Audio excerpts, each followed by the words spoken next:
Good morning. Welcome to our first full day on retreat. And it's also the day that we're remembering our teacher Thich Nhat Hanh's continuation, his birthday, his continuation.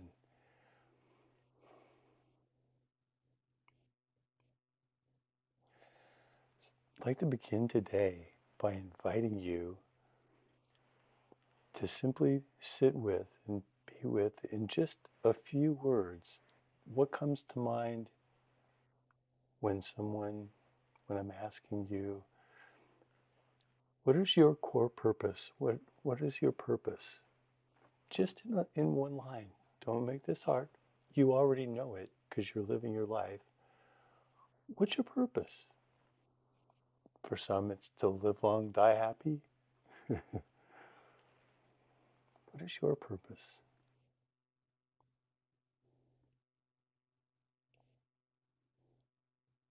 Just hold that.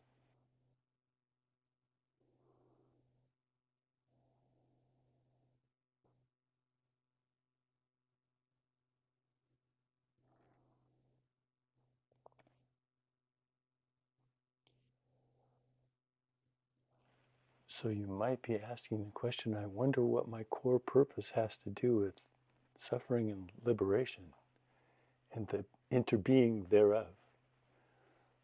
We'll come to that. So in this introduction, I think of it as it's an introduction to three ins: the interbeing of suffering and liberation,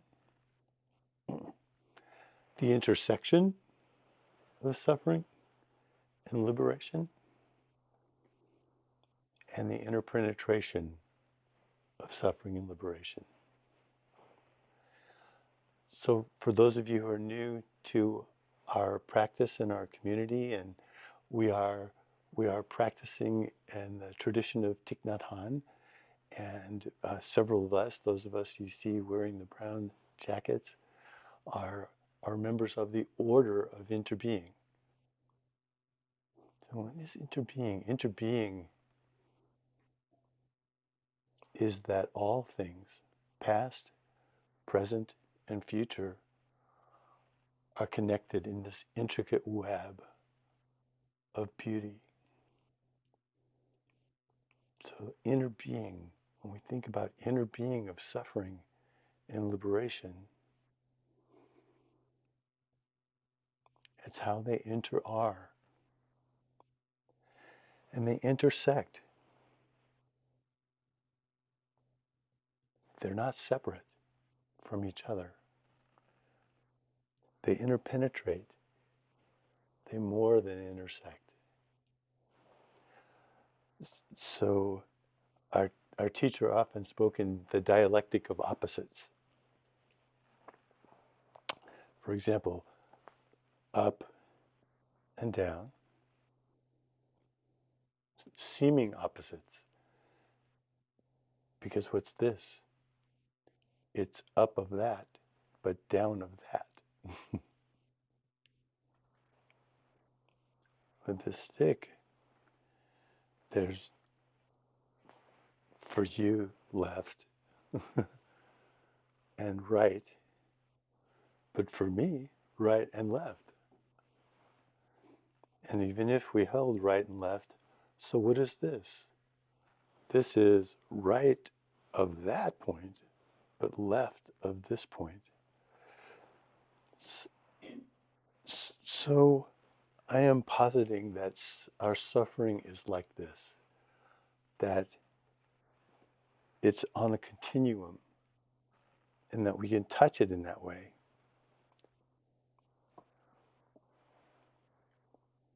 So we're holding both suffering and liberation in the same moment. Now, you might wonder why this topic is so interesting and important to John and me. I participated in a chaplaincy program. I spent 3 years studying at Upaya Zen Institute, and was ordained as a chaplain. And my work there, my thesis there was being with suffering. I studied suffering. I gave myself to really understanding suffering.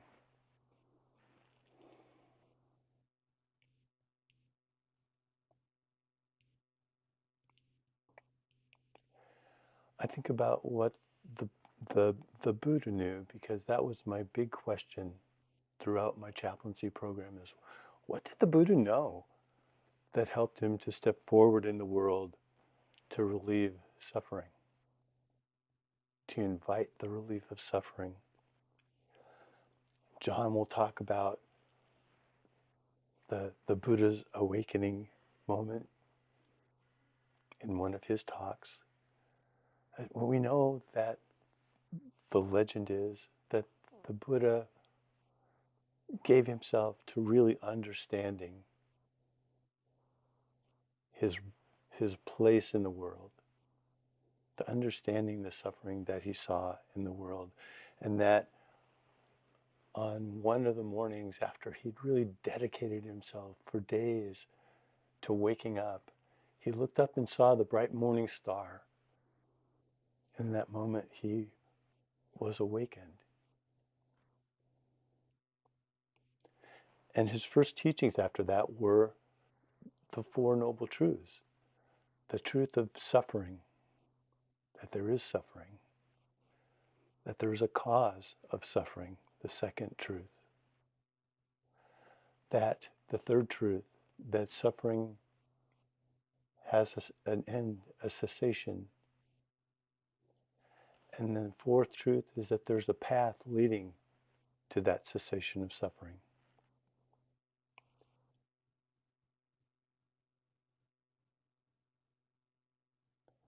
This year, John and I have both, a little over a year now, almost a couple of years, we've we've had some pretty intense suffering of our own in terms of our physical bodies. For me, a debilitating weakness that lasted for a year and a half. I thought I had long COVID. John will talk more about his path this last year and a half or so. And and in our deep and wonderful friendship, we said to each other, let's really give ourselves to understanding and being with this suffering that we're each having. And really what we were doing, we were saying, so let's let's give ourselves to this so we can get past it. So we can get on to something else. Hey universe, you can stop having me suffer this way and maybe teach me a different lesson. There's other lessons for me to be learning.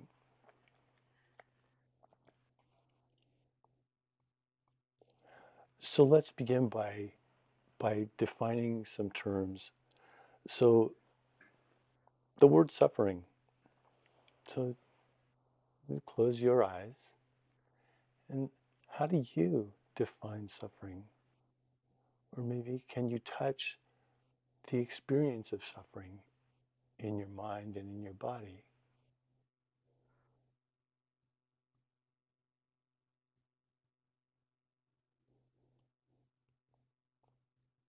Maybe there's deep lifelong suffering that you've held, perhaps generational suffering. You can open your eyes. So that's the question I had with when I had did this, my thesis on being with suffering. And what I did was I developed a survey. I wanted to know what people thought about suffering. What is suffering? And so I developed this survey with 5 questions that were, have you ever suffered? No, how do you define suffering? Based on your definition, have you suffered? Do you consider suffering being out of sync with the universe? What do you do about your suffering, and what do you do about the suffering of others. And we're going to just mainly focus on that first question of how people define suffering. So I sent the survey to 140 people, and 100 people responded. That's a really good percentage of people that responded to the survey. It was really good for me because I'm not so good at math. 100 people responded, so I was really able to do the percentages easy on things. So what I didn't realize I would get is I got 100 essays on what is suffering. People were really great about giving me a lot of information.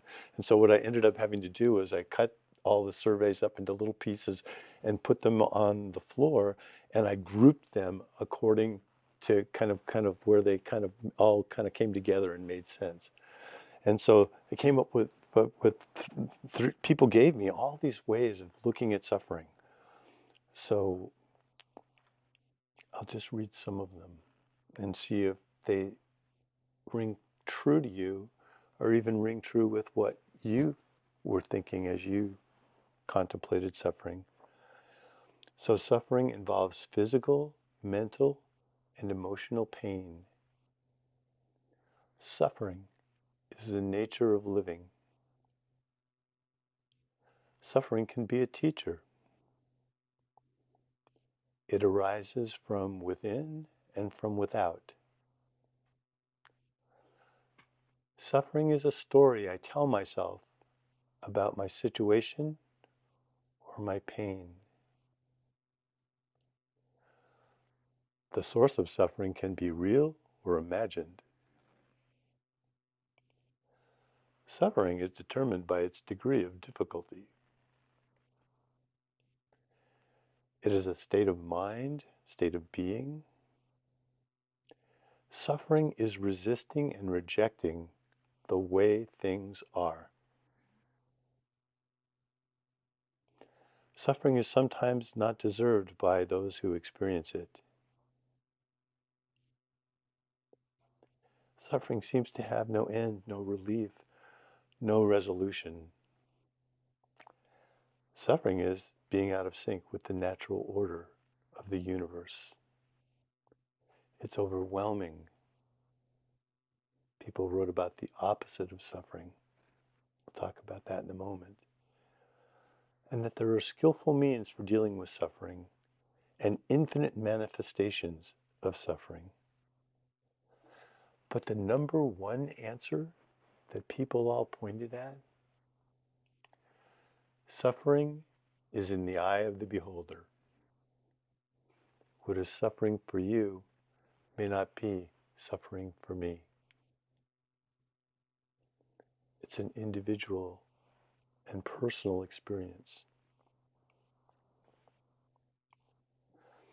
The Pali word dukkha is the word we translate as suffering, but it's not really a very good definition. There's not a great definition of the word in English. And our teacher, as we read and sang in the heart of the Prajna Paramita today, our teacher translates suffering as ill-being.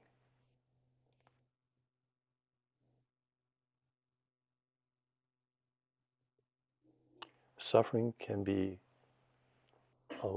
people in the survey pointed that suffering had to be catastrophic to be suffering. And so a lot of people thought they had never suffered. They posited that they had never suffered when that next question came, because their definition of suffering was an earthquake that took your home, a hurricane,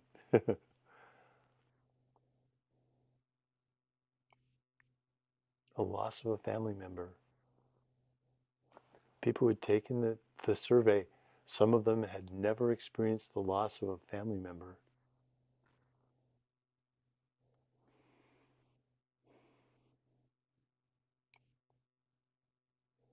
At the heart of the word dukkha is the sense of not being at ease, at being disturbed, on some level.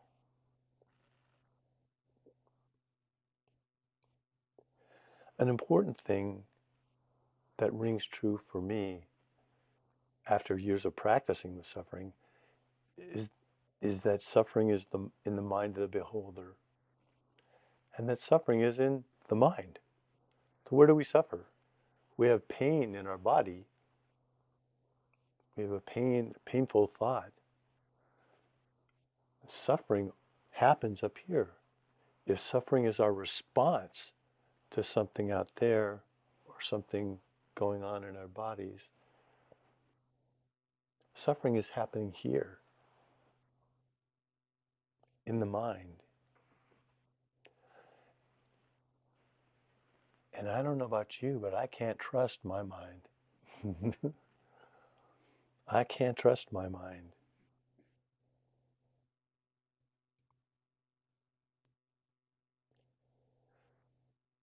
The mind sometimes entraps us.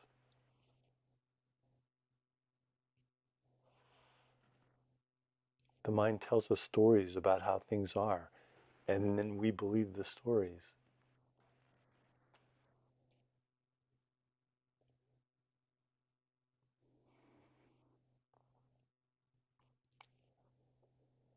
With suffering, there are sensations that accompany the suffering.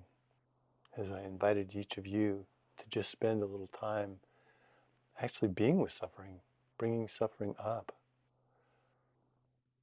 How many felt suffering someplace in your body?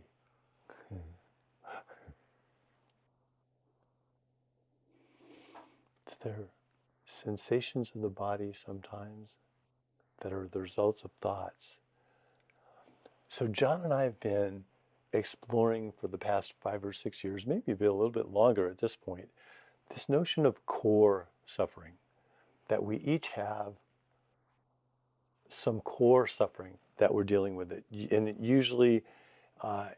usually something that has started very early in our lives. You know what your core suffering is because your inner critic uses that on you all the time. Our core suffering is usually judging us.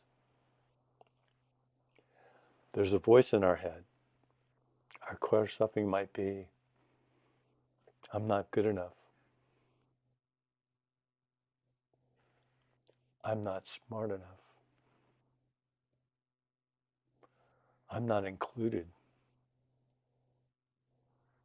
I'm not one of you. I'm not fast enough on my feet or quick-witted enough. I'm a disappointment. I'm not valued. Some of us have a core suffering that is, I'm physically unattractive or repulsive even to this or to that. One person I know, their core suffering is summed up in that their family called them dummy. That was the family's word. Come on, dummy. So then what is it that we do with our core suffering? We have a response. The response may be a fear of abandonment. If I'm not included, these people are going to leave me.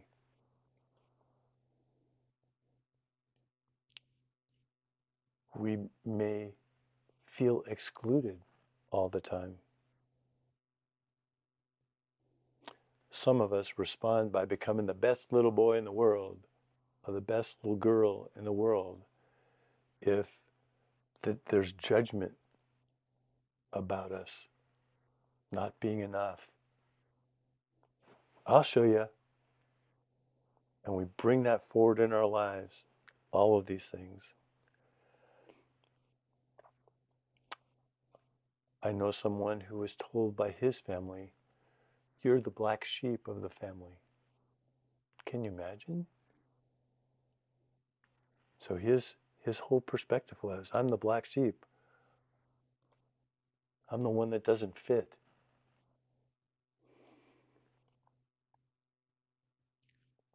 If we're judged by our father or mother, we may make ourselves invisible. We don't want to be seen. We disappear. We might become a perfectionist.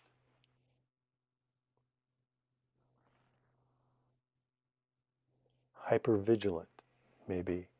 Anxious all the time. That that sense of ill-being is a sense of anxiety. Just that one is something I know. So even at my deepest meditative fervor, I feel the buzz of anxiety. We may become the peacemaker in the family. I'm the person that has to keep peace. Maybe we hate to disappoint people. Maybe others are always disappointing us. We become self-critical, maybe of our appearance. We all want to be pleasing. We want to be loved. So did any of those ring true for you? And if not, sort of what is your core suffering?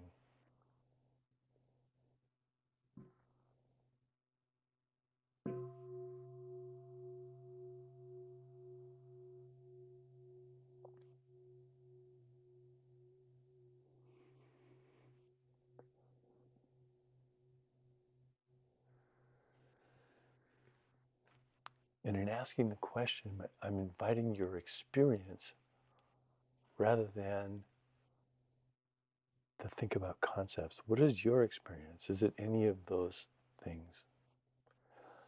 And what I would say about our core suffering is the reason I asked you about your purpose, because our core suffering thwarts our perfect purpose. My my core suffering, when I allow it to rise up and take hold, it thwarts my core purpose. And we're going to ask that you, in your Dharma sharing today, maybe talk about your core purpose and how, and kind of look at it. How does your core suffering thwart your core purpose? My core purpose, the one I hold, is the simple one is I aspire to wake up. I aspire to wake up utterly and to help others awaken too. And when I allow my core suffering in there, I am ineffective in my core purpose because I'm all here. When my core purpose is,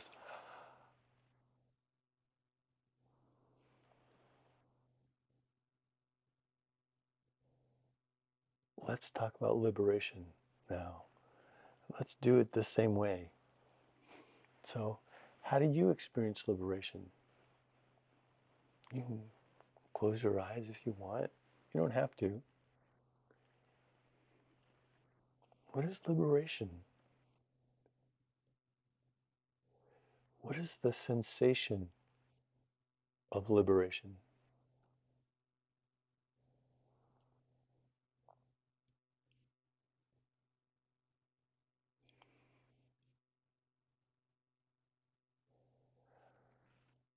Liberation is the Pali word that we translate as liberation is vimukti, vimukti in Sanskrit. And words that evoke it are, and let's see if you had any of these words: release, emancipation, being ransomed or rescued. I love that one of the words that I saw when I looked up liberation, it said enfranchisement. I don't think I'd ever thought about enfranchisement. You always hear about disenfranchisement. So it's like, so I had to look that up. Enfranchisement is getting a right or privilege. Wow, what about liberation as a right or privilege? It's freedom, ease, deliverance. Those are words that came up in the survey. Ease, deliverance, freedom. But the thing that's a constant in all the things, all the words that I've used, they're all concepts. And what I invited you to do was touch the experience of liberation.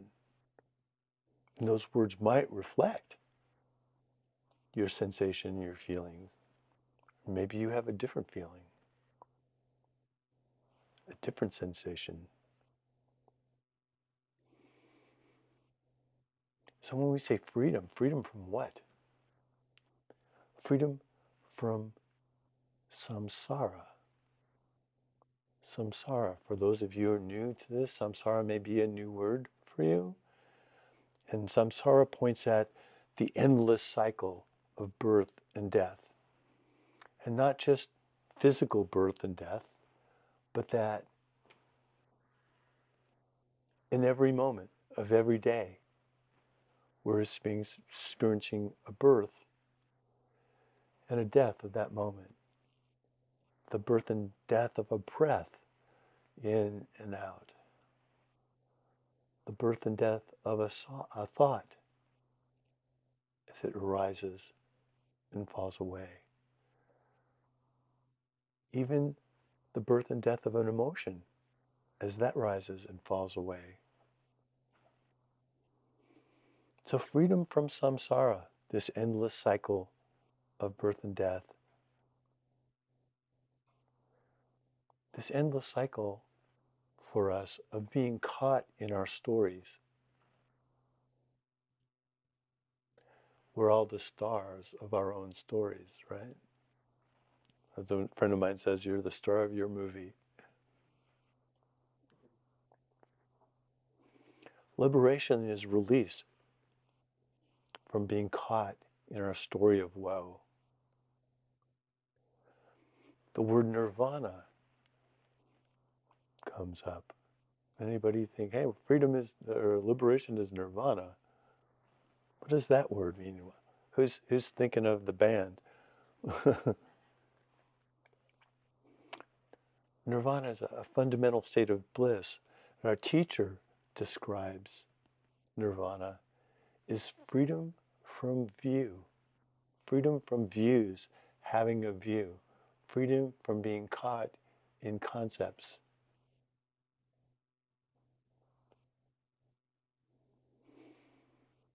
The ancients, John and I really love studying the ancient teachers since the Buddha's time. They often point and talk about original mind. Original mind. Your original mind. Or ordinary mind. The mind before concepts and ideas. That mind is luminous. And seeing our original nature, when we see our original nature, we touch awakening. Even if just for a moment, we touch awakening. So the poem we read this morning is one that I really love, The Imprint of Silent Illumination. It really points at and uses words to describe this sensation, this experience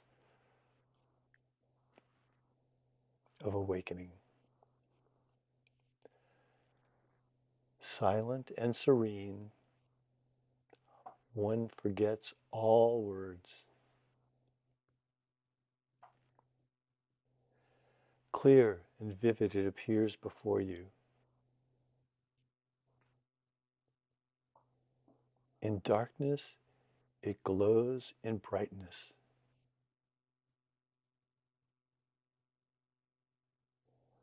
When one realizes time has no limits, a sense of timelessness, When felt deeply, it becomes vibrant. And what is this wonder, seeing through confusion, seeing through suffering? That's an important point. Seeing our original nature is awakening. So let's touch it. Using your breath as an anchor, as John guided us last night, come back. Close your eyes. No one to be.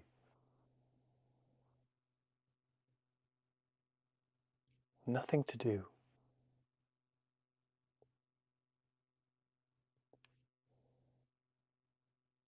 Let each instant unfold as it will.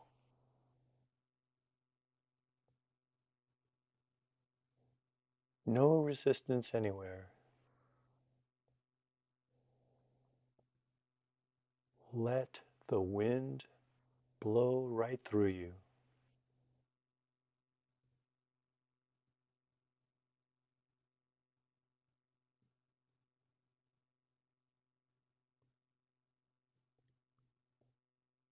Just touching presence.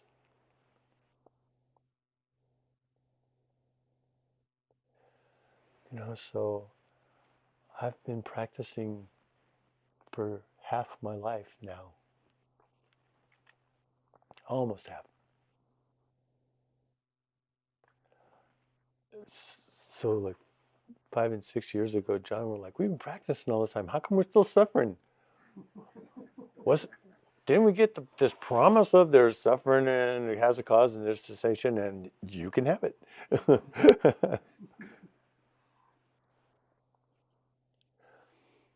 What we come to realize is that we had a misunderstanding about how those things work together.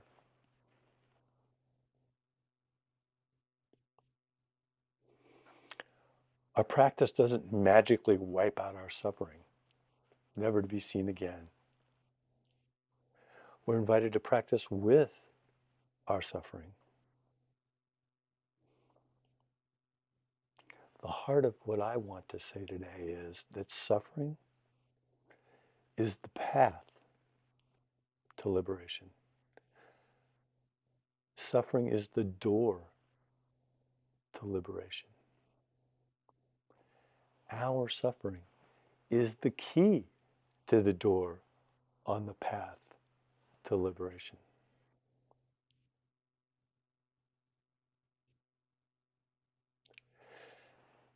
As our teacher Eileen said so often, we have to take ourselves in hand. We have to take ourselves in hand. And what does that mean? We take our suffering in hand. We take ourselves in hand and be with our suffering instead of pushing it away, instead of wishing it away. We take ourselves in hand and we become curious about suffering, about our suffering.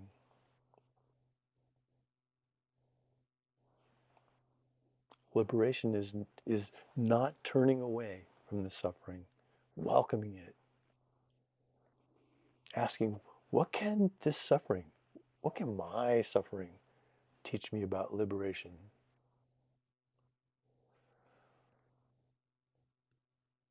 Something I've learned is that it's not my suffering. For it to be my suffering, there has to be a solid sense of a self, a being. Our suffering is common. We don't talk about it, but we all suffer in really common ways. And we're exploring that in our Dharma sharing groups here. With one purpose is really understanding and seeing how our suffering is ubiquitous.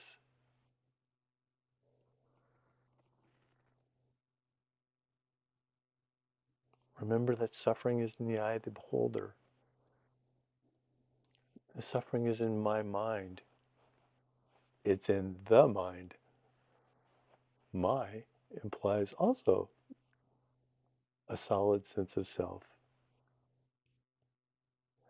You know, would anybody argue that liberation feels better than suffering? But how often do we choose suffering instead of liberation? If we're constantly at choice about it, if it's a continuum and both are here, how often? I don't know about you, but I choose all the time. I sit down on the cushion and what comes up? The things I've done poorly, the people I've disappointed. Ah, come back to this moment.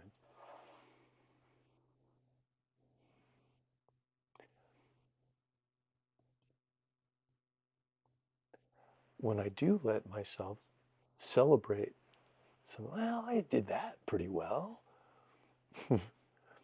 That also is, they're both sides of the same thing. I'm assuming there's a self here that that did well.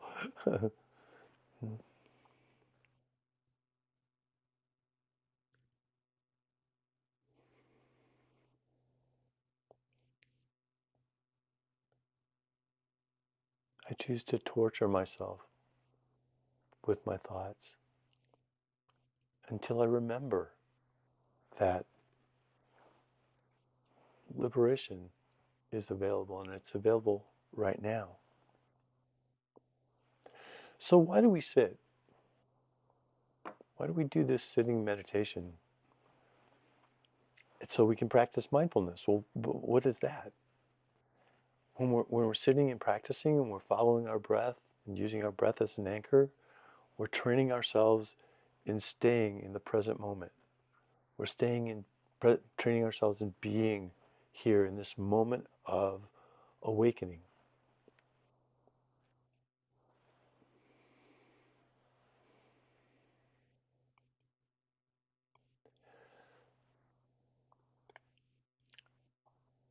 I like to say of meditation that what is it we're doing? In meditation, we're watching the mind, watching how the mind works, and setting ourselves free from enslavement to it. We're watching how it tortures us and traps us and makes us think things, makes us believe things. Doesn't make us. We actually just step right up and believe what the mind says. So we make awakening hard. It's not hard. We think it's something that we have to earn. If I practice long enough, I'll get this awakening thing. It's not something we have to earn. It's something we have to learn. And we learn by being in it, just as we were a few moments ago. The way we practiced, just letting go of everything, letting the wind blow right through us. That clear mind, that mind clear like space, like blue sky. That mind is the mind of awakening. Awakening is being free from being caught in a view, caught in a story about our suffering. Awakening is here when we just drop everything else,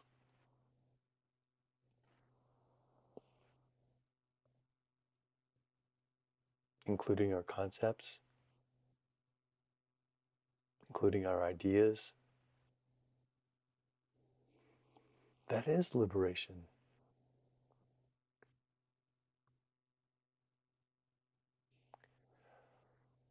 The sutras often point to perfect understanding, developing perfect understanding. What is perfect understanding? It's not knowing everything, it's not having all this knowledge. Perfect understanding is exactly what we sit in meditation for. Perfect understanding is seeing how the mind works and setting ourselves free from its shenanigans.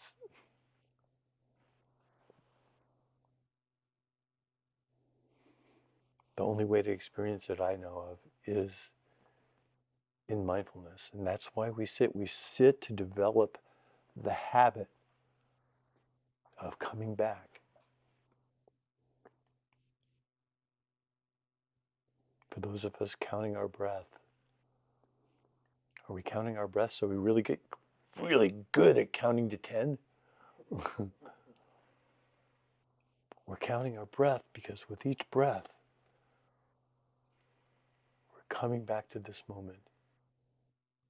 In this moment, we are awake.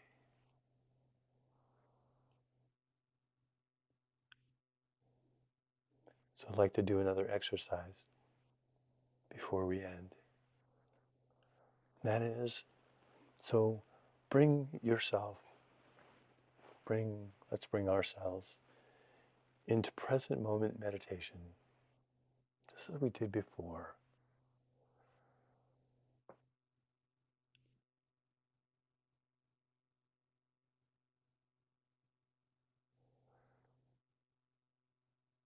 So allow your core suffering,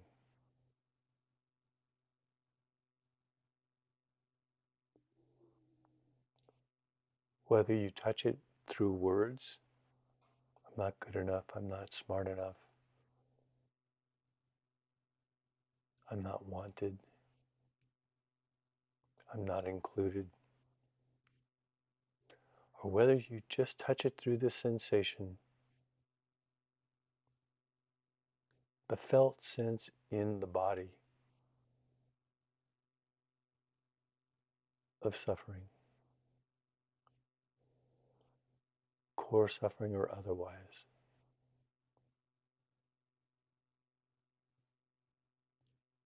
Embrace, allow it to be there. Don't turn away.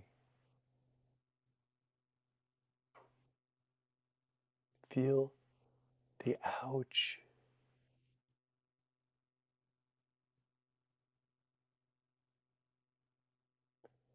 And now, let the wind blow right through you.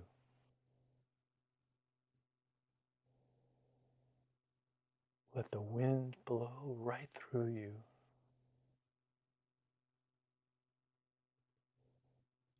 Open, spacious. Do you know what a priori is? You can open your eyes. A priori, by deduction. So let's look at some things and by deduction see where we go. So Buddha nature, the sutras, the teachers, the Buddha,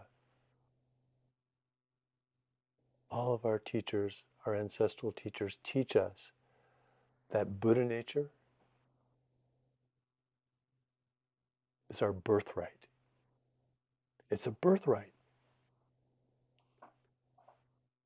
Buddha nature is our birthright. And it also teaches us that our Buddha nature is our true self. That when we sit and we touch that spacious awareness,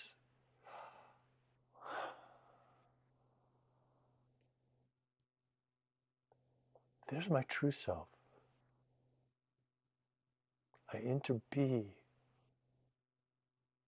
with everything and everyone that's ever been, is now, or will ever be. I interbe.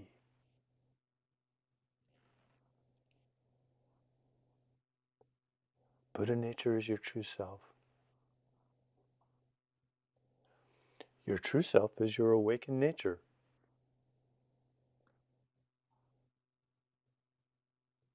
Awakening is our true self.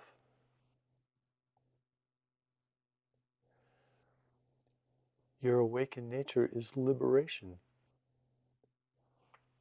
That is liberation.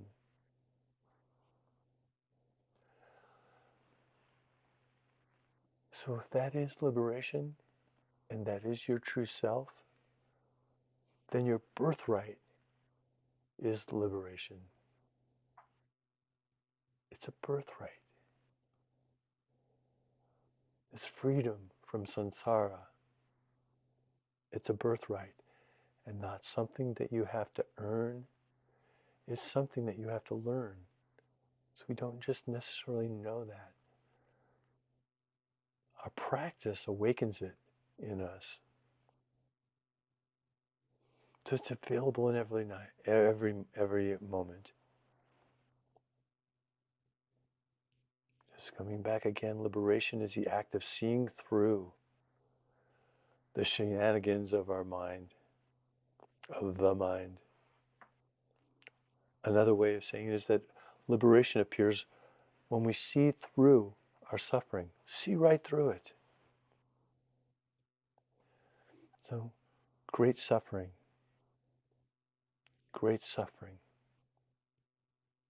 opens us to great liberation. Those of us who've suffered deeply, great liberation is there. Suffering is the path to liberation. Suffering is the door to liberation. Our suffering is the key to the door to our liberation. I invite us all to open the door.